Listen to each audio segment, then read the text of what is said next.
नमस्कार, जय हिंद। कैसे हैं? उम्मीद करता हूं बिल्कुल शानदार होंगे और अपनी तैयारी को अच्छे से कर रहे होंगे। आज का जो वीडियो है दोस्तों, बिहार पुलिस के क्रम में यह चौथा वीडियो है। इससे पहले मैं 3 वीडियो आपको उपलब्ध करा चुका हूं, तो मैं यहां पर आपको लिख दूंगा, क्योंकि लिख दूंगा तो आपको बिल्कुल क्लियर हो जाएगा। आज का जो वीडियो है वह चौथा वीडियो है। इससे पहले 3 वीडियो आपको मिल चुका है। प्रथम विश्व युद्ध, द्वितीय विश्व युद्ध, इसके बाद भी एक वीडियो मैं आपको उपलब्ध कराया हूं।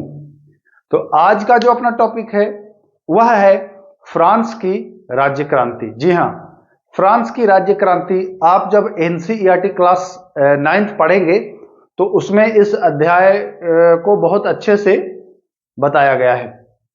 और आप जान ही रहे हैं कि बिहार पुलिस ने स्पष्ट कर दिया है, सिलेबस भी आप लोग को उपलब्ध करा दिया है कि मैं जो भी पूछूंगा वह एनसीईआरटी, एससीईआरटी क्लास 9th और 10th का पूछूंगा।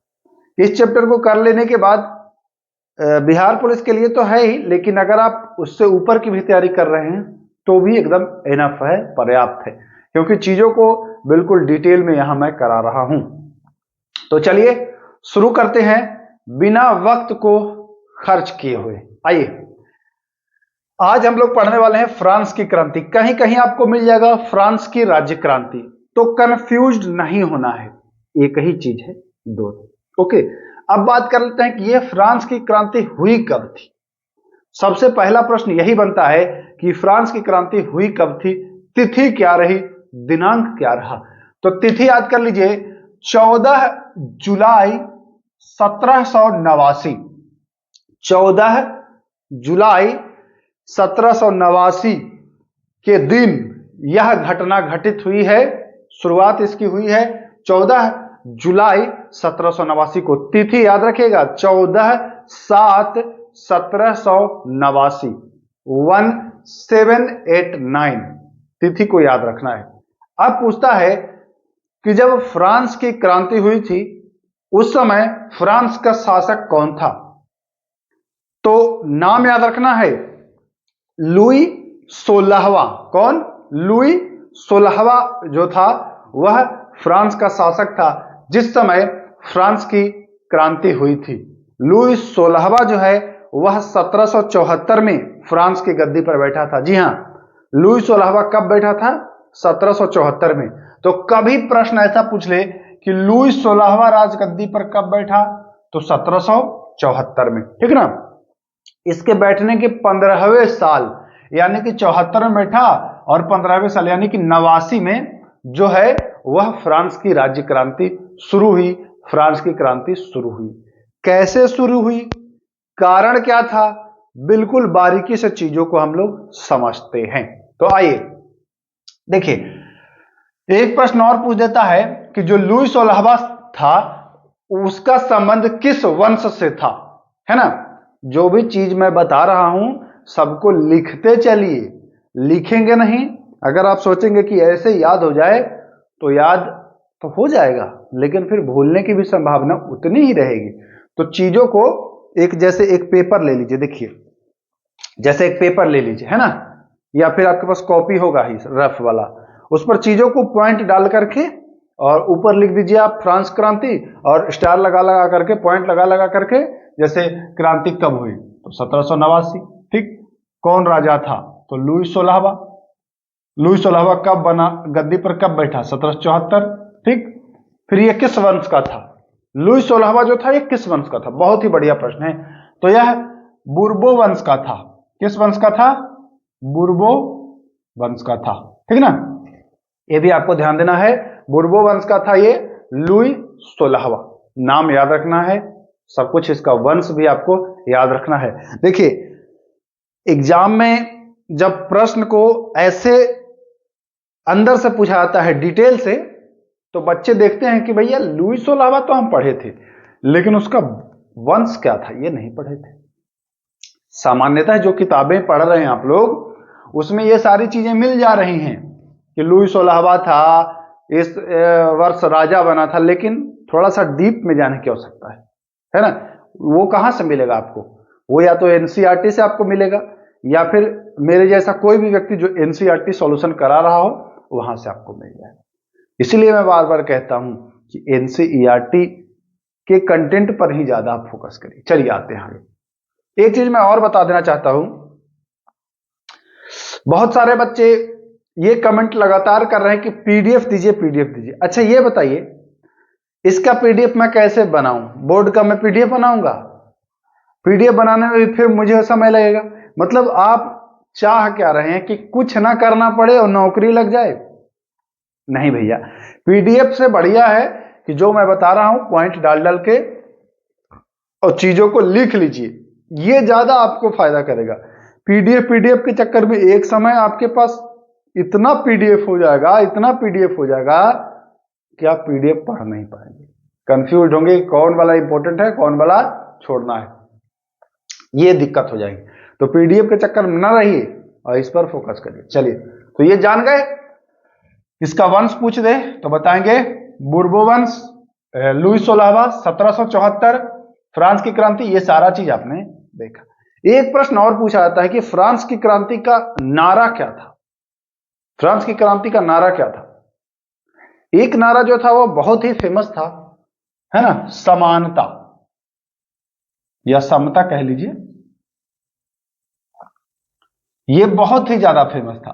नारा और भी था, समता, समानता एक ही है, स्वतंत्रता दूसरा हो गया, और बंधुत्व, या समता स्वतंत्रता बंधुत्व या समानता स्वतंत्रता बंधुत्व, ये तीन नारे थे। समानता, स्वतंत्रता, समानता, कहीं कहीं समता भी मिल जाएगा, या बंधुत्व, ठीक ना। ये तीन नारे थे और ये आप देखते हैं कि भारतीय संविधान में भी ये आपको मिलेगा। तो ये वहां भी पूछा जाता है कि भारतीय संविधान में समता, स्वतंत्रता और बंधुत्व जो है शब्द, यह कहां से लिया गया है?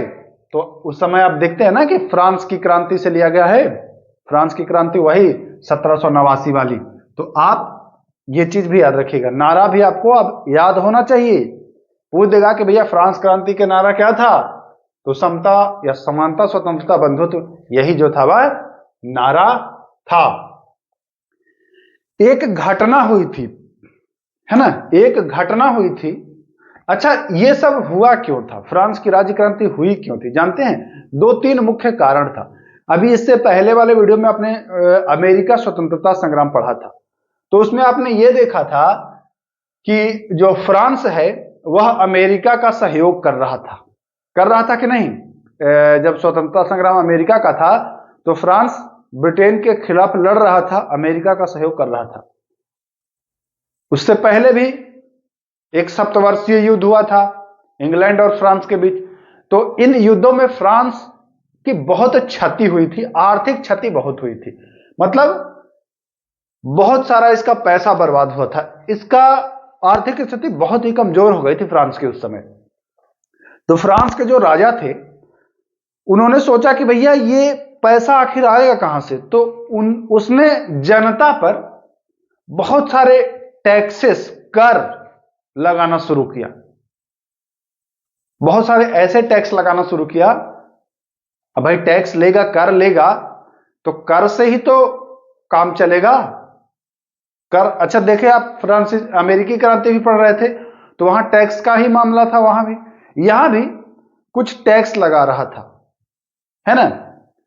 जैसे पाव रोटी पर टैक्स लगा दिया गया था, पाव रोटी जो होता है उस पर भी टैक्स लगा, मतलब बहुत सारी चीजें थे उन पर टैक्स लगाया गया था।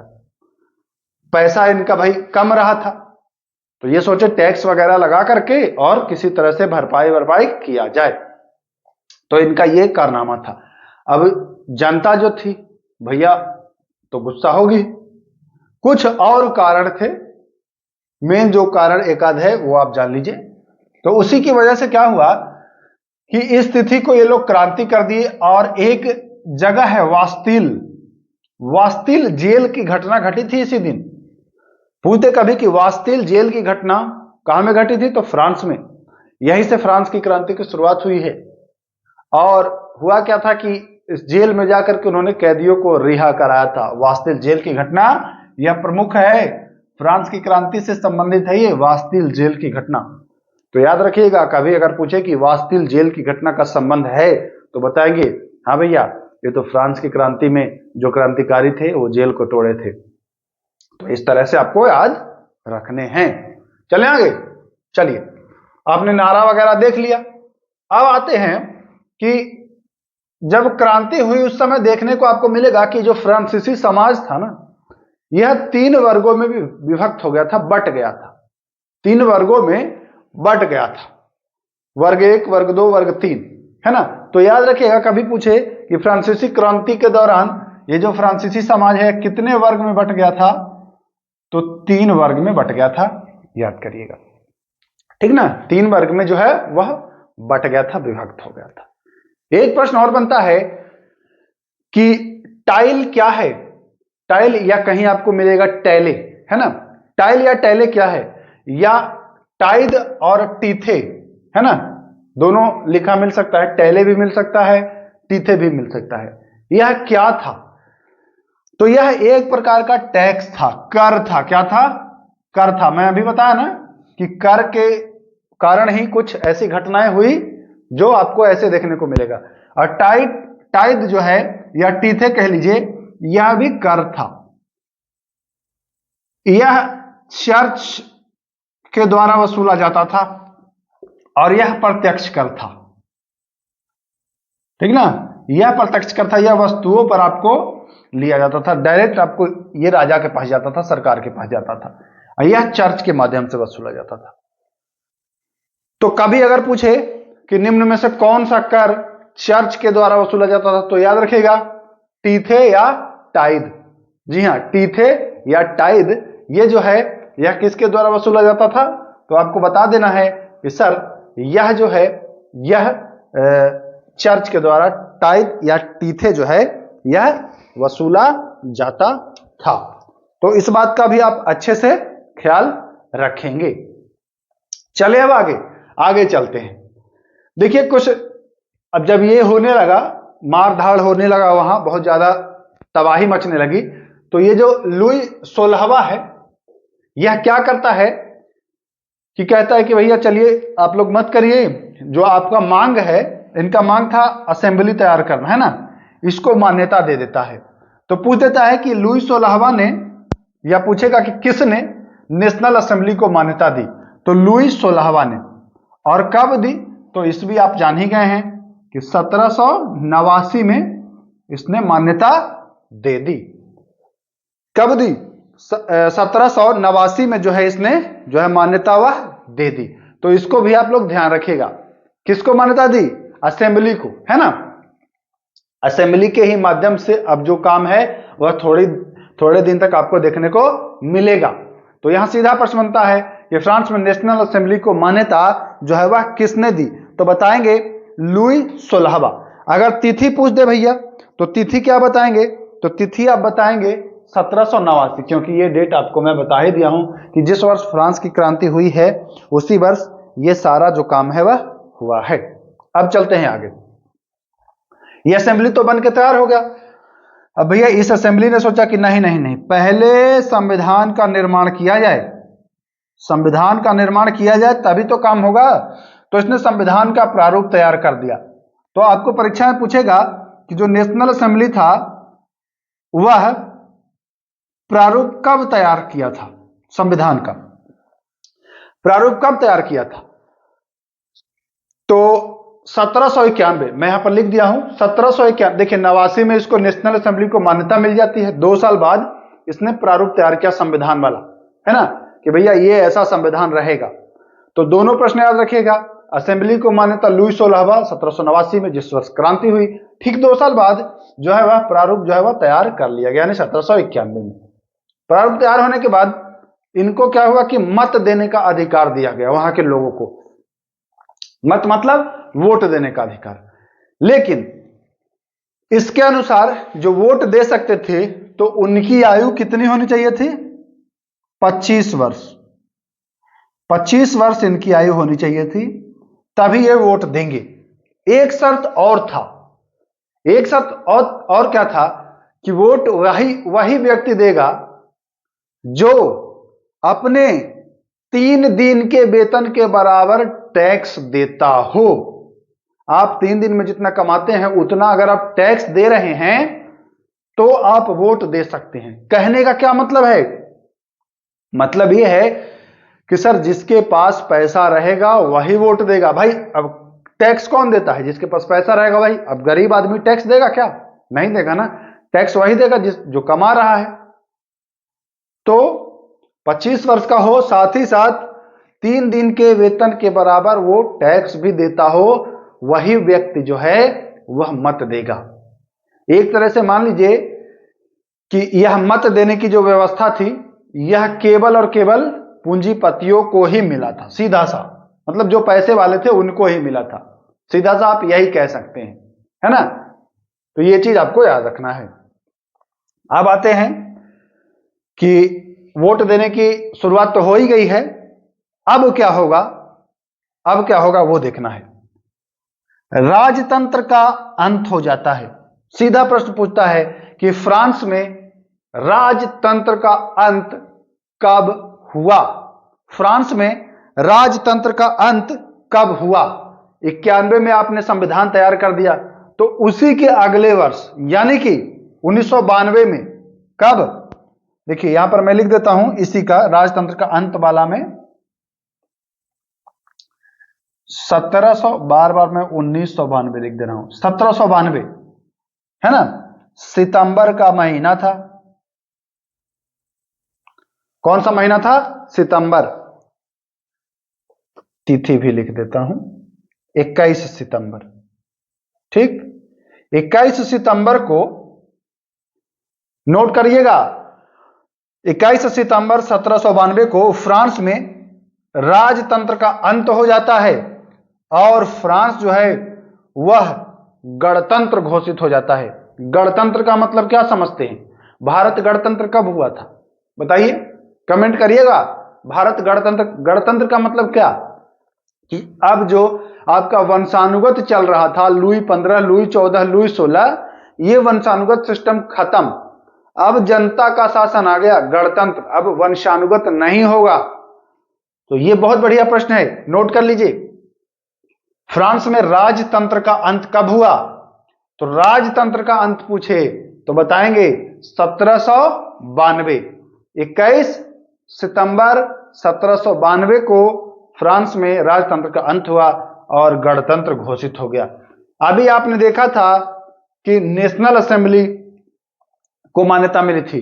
अभी आप देखेंगे कि एक नई असेंबली का नामकरण हो जाता है। ये इसमें कुछ कमियां दिख रही थी।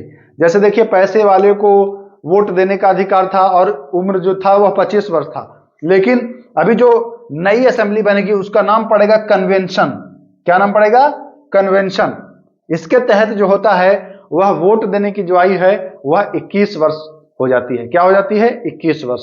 तो इसी वर्ष 1992 में ही क्या होता है कि नई असेंबली का नामकरण होता है, राजतंत्र का अंत होता है और यह जो है गणतंत्र घोषित होता है। किस वर्ष?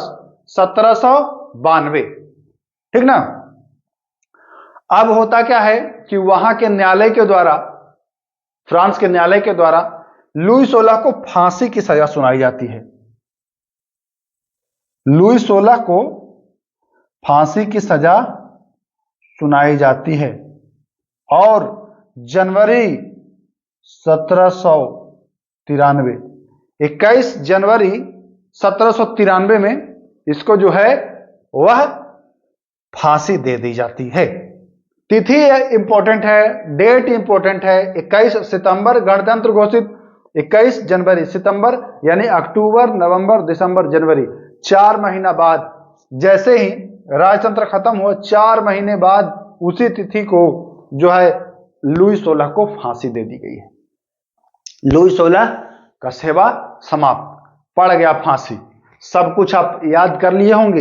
एक भी पॉइंट मत छोड़िएगा, एक भी पॉइंट मत छोड़िएगा भाई साहब।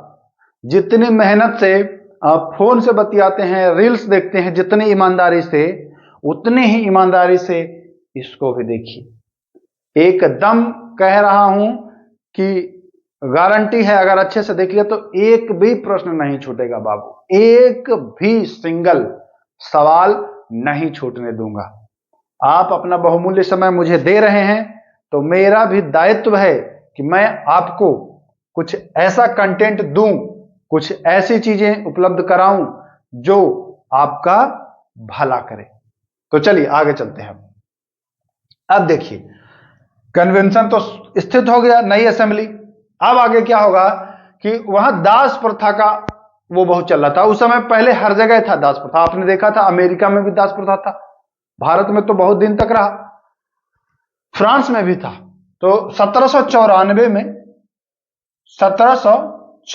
में देखिए, समझिएगा, 91 में संविधान बना, 92 में राजतंत्र अंत हुआ, 93 में फांसी हुआ, 94 में यही कन्वेंशन जो है, इसी ने एक कानून पारित किया, दास मुक्ति कानून। जी हां, दास मुक्ति कानून। फ्रांस की जो नेशनल असेंबली के जगह पर कन्वेंशन आया, इसी कन्वेंशन ने एक कानून पारित किया 1794 में, और इसमें दासों की मुक्ति के लिए प्रावधान बनाए गए। दास मुक्त हो गए, लेकिन ज्यादा दिन तक नहीं रह पाए। नेपोलियन आता है, नेपोलियन फिर से दास प्रथा शुरू कर देता है।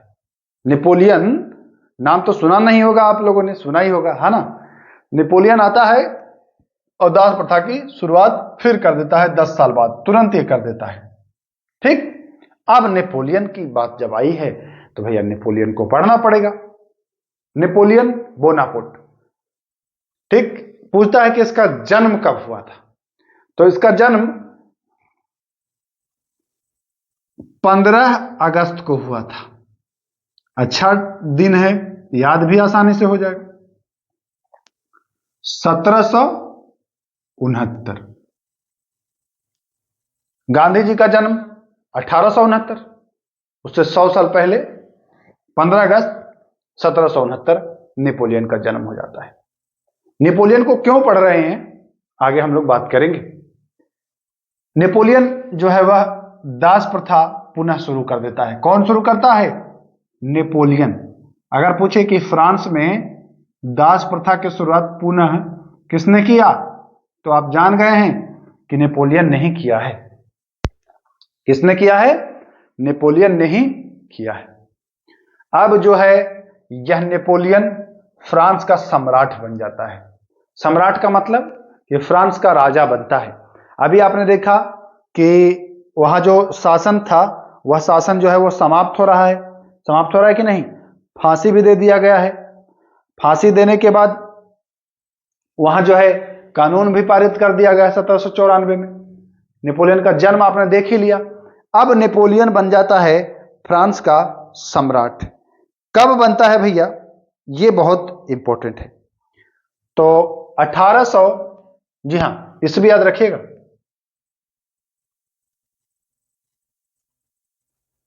1804, इस भी आपको याद रखना है। जो नेपोलियन है फ्रांस का सम्राट कब बनता है?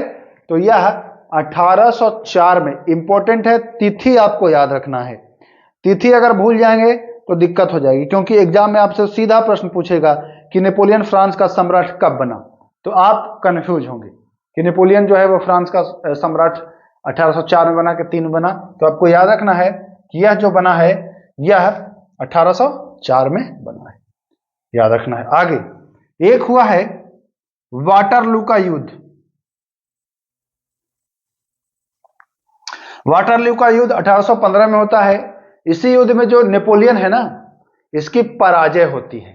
किसकी पराजय होती है? नेपोलियन की पराजय होती है, और नेपोलियन को सेंट हेलेना, क्या? सेंट हेलेना द्वीप, नाम मैं लिख देता हूं,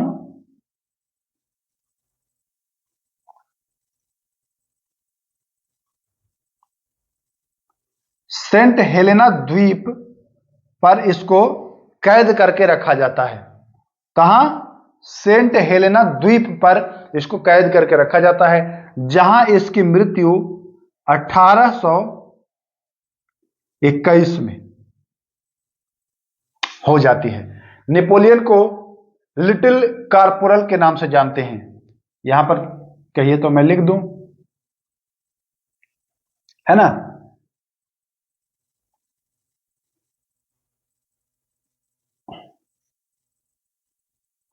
नेपोलियन को क्या नाम से जानते हैं? तो नेपोलियन को लिटिल कारपोरल, है ना, के नाम से जानते हैं। ध्यान दीजिएगा, लिटिल कारपोरल, जगह कम है इसलिए मैं लिख नहीं पा रहा हूं पूरा।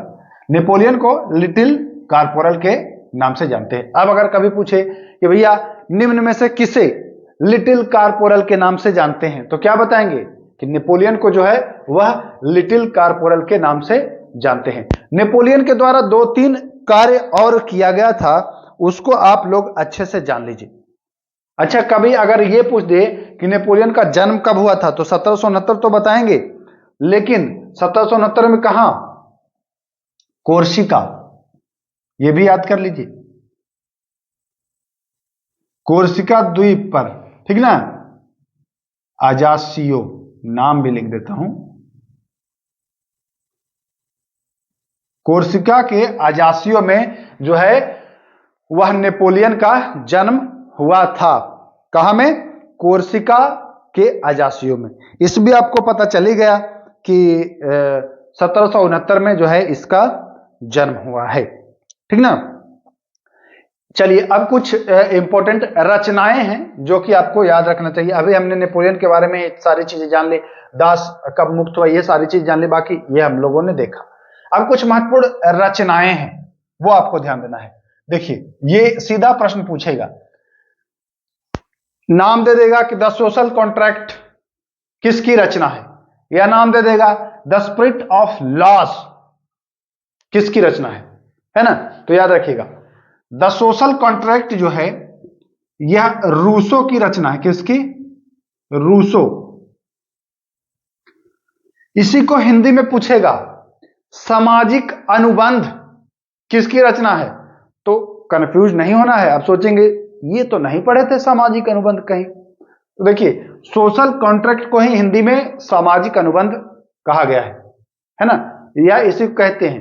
तो याद रखिएगा, सामाजिक अनुबंध या social contract, the social contract जो है वह रूसो की रचना है, ध्यान देना है।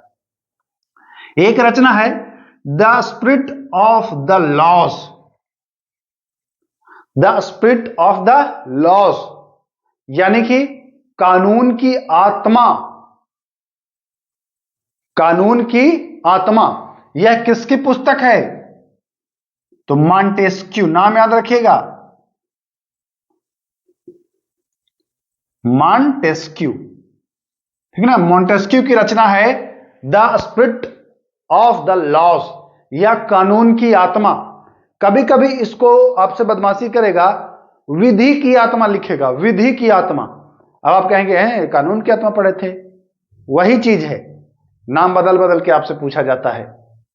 कानून की आत्मा या विधि की आत्मा, ये सब कुछ जो है मॉन्टेस्क्यू की ही द्वारा लिखा गया है। चलिए, एक और है two treatises of government, two treatises of government, यह जॉन लॉक की कृति है। किसकी कृति है? जॉन लॉक की कृति है। यह बिल्कुल हूबहू याद रखिएगा, सारा पूछता है एग्जाम में। एक अखबार आता था जनता का मित्र, जॉन ज्यापाल मरा, नाम ही इनका ऐसा है, ज्यापाल मरा। तो अब इसमें मैं क्या कर सकता हूं, है ना? ज्यापाल मरा, इन्हीं की कृति है, अखबार है जनता का मित्र। एक प्रश्न और पूछा जाता है कि फ्रांस में राष्ट्रीय दिवस कब मनाया जाता है? अब आप जान जाएंगे कि 14 तारीख को ही फ्रांस की राज्य क्रांति हुई थी, तो इसी तिथि को राष्ट्रीय दिवस मनाया जाता है, ठीक ना? फ्रांस में राष्ट्रीय दिवस कब मनाया जाता है? तो 14 जुलाई को। याद रखिएगा, कभी अगर पूछ ले कि फ्रांस में जो राष्ट्रीय दिवस मनाया जाता है यह कब मनाया जाता है, तो आप बताएंगे कि 14 जुलाई। 14 जुलाई से एक और चीज याद आता है, यहां पर एक और प्रश्न बनता है, हालांकि वो लुई 14वां का है, कि मैं ही राज्य हूं और मेरे शब्द ही कानून हैं। सीधा प्रश्न पूछेगा कि मैं ही राज्य हूं और मेरे शब्द ही कानून हैं, यह कथन किसका है? तो यह लुई 14, याद रखिए, यहां पर मैं इसको लिखता हूं, ठीक ना। लुई 14 क्या कहता है? लुई 14 कि मैं ही राज्य हूं और मेरे कथन या मेरे शब्द ही कानून हैं। मैं ही राज्य हूं और मेरे कथन या मेरे शब्द ही कानून हैं। लुई 14 ने एक और काम किया था, वर्साय का शीश महल तैयार कराया था। वर्साय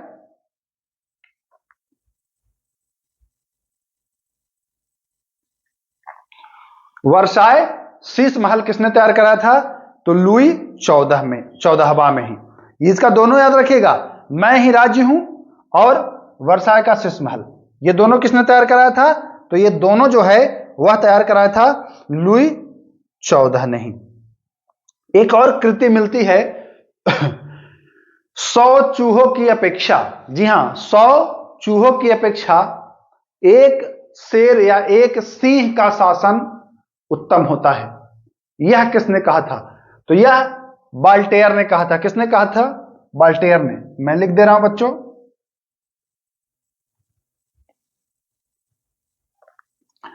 बाल्टेयर ने क्या कहा था कि 100 चूहा के शासन से बढ़िया है भैया एक सिंह का शासन।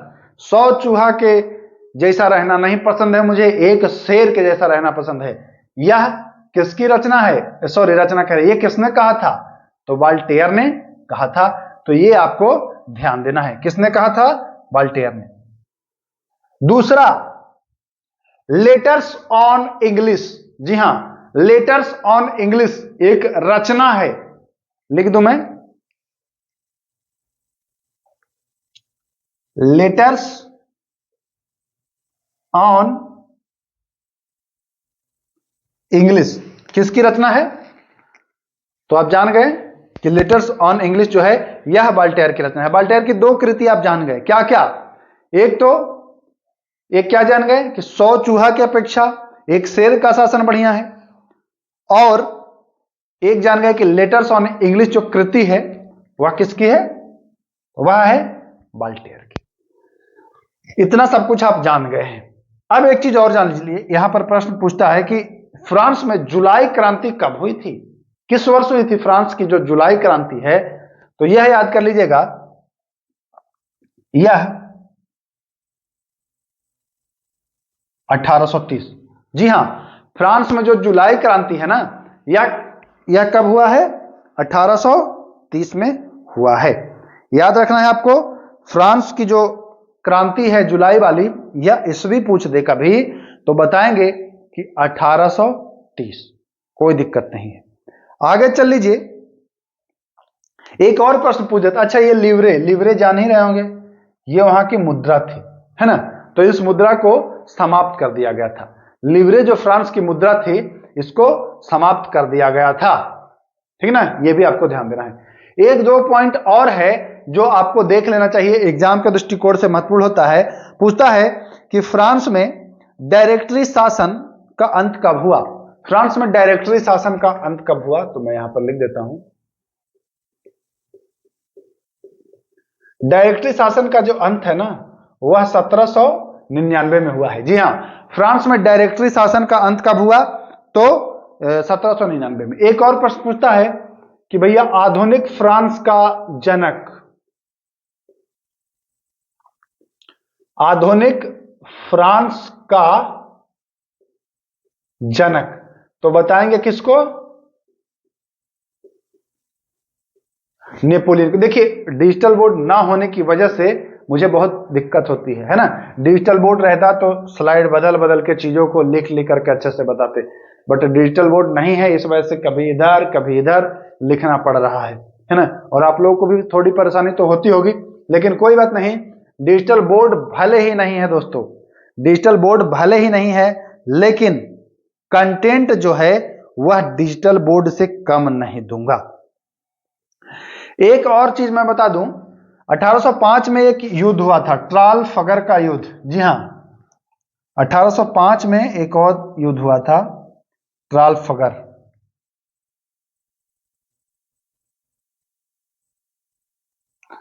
ये नेपोलियन के साथ ही हुआ था। तो ये भी अगर कभी पूछ दे कि ट्राफलगर का युद्ध जो है वह कब हुआ था, तो बताएंगे 1805। तिथि की बात की जाए तो 21 अक्टूबर रहा इसका तिथि, ये मैं भी लिख देता हूं, 21 अक्टूबर 1805 ट्राफलगर का युद्ध। एक प्रश्न और पूछता है कि बैंक ऑफ फ्रांस, जी हां, बैंक ऑफ फ्रांस की स्थापना किसने की थी और कब की थी? दोनों तिथि आप याद रखिएगा। तो बैंक ऑफ फ्रांस ईस्वी 1800, और किसने? नेपोलियन। लिखने की आवश्यकता है तो कहिए, मैं लिख देता हूं, लेकिन मुझे जगह दिख नहीं रहा है, कहां लिखूं, है ना। ईस्वी याद रखिएगा 1800 में नेपोलियन ने ही जो है वह किया था। एक दो प्रश्न और पूछ देता है कि नेपोलियन कोड किसने स्थापित किया था? तो नेपोलियन कोड अब जान ही रहे हैं कि नेपोलियन नाम है तो नेपोलियन ही होगा। नेपोलियन कोड जो है वह नेपोलियन ने ही वो किया था। एक दो प्रश्न और देख लीजिए जो सीधा प्रश्न पूछता है कि किसने इंग्लैंड को बनियों का देश कहा था? बनिया मतलब जो सामान इधर से उधर ला करके बेच रहा था, जैसे मसाला बेच रहा था, कपड़ा का व्यापार कर रहा था, तो नेपोलियन ने ही इंग्लैंड को बनियों का देश कहा था। किसने? नेपोलियन ने।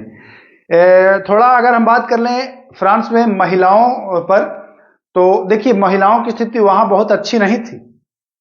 जो महिलाएं थी, जैसे कि हमने बताया था कि 3 भाग में बटा हुआ था, तो जो पहले भाग में जो महिलाएं थी वह महिलाएं बहुत पढ़ी लिखी नहीं थी, कॉन्वेंट स्कूल में नहीं पढ़ती थी। वो रोजमर्रे का काम, घर में बर्तन झाड़ू पोछा ये करना दूसरे के यहाँ, बहुत सारी महिलाएं वेश्यावृत्ति करती थी अपना जीवन यापन करने के लिए। तो महिलाओं की स्थिति सही नहीं थी। महिलाओं का अगर नाम लिया तो ओलंप द गूज, जी हाँ, नाम याद रख लीजिए, ओलंप द गूज। मैं यहां पर लिख देता हूं, अगर पूछे कि ओलंप द गूज का संबंध है, ओलंप द गूज या ग्यूज, नाम याद रख लीजिए, इंग्लिश नाम है जो। इनका बहुत अहम योगदान रहा। फ्रांस में क्या था ना कि 2 तरह के नागरिकता मिल रही थी, एक सक्रिय नागरिक और एक निष्क्रिय नागरिक। मैंने आपको बताया था कि अगर आप 3 दिन के वेतन के बराबर कर अदा करते हैं तो आप सक्रिय नागरिक हैं और आप मत दे सकते हैं, लेकिन उससे अगर मत नहीं दे रहे हैं तो आप निष्क्रिय नागरिक हैं। तो महिलाएं जो थी ना वहां निष्क्रिय नागरिक के रूप में थी। महिलाओं को फ्रांस में अगर बात करें कि वोट देने, मत देने का अधिकार कब मिला, तो 1946, याद कर लीजिए। कभी पूछे कि फ्रांस में महिलाओं को मत देने का अधिकार जो है वह कब मिला, तो बताएंगे कि 1946। ठीक, एक चीज मैं और छोड़ चुका हूं, यहां पूछता है कि लिवरे को समाप्त कब किया गया। तो लिवरे आपको मैं बताया हूं कि यह फ्रांस की मुद्रा है और इसे 1794 में समाप्त किया गया, है ना। तो यह भी आपको ध्यान देना है कि इसको समाप्त किया गया 1794 में। बाकी जुलाई क्रांति आपने देख ही लिया, अखबार मित्र, बाकी सब कुछ आपने देख लिया है। अब कहीं से आपको कोई दिक्कत नहीं होने वाली है ना, कहीं से कोई दिक्कत होने वाली नहीं है। लगभग जो सभी प्रश्न है वो मैं आपको करा चुका हूं जाएंगे। तो चलिए वीडियो को अब समाप्त करते हैं, फिर मिलेंगे, नमस्कार।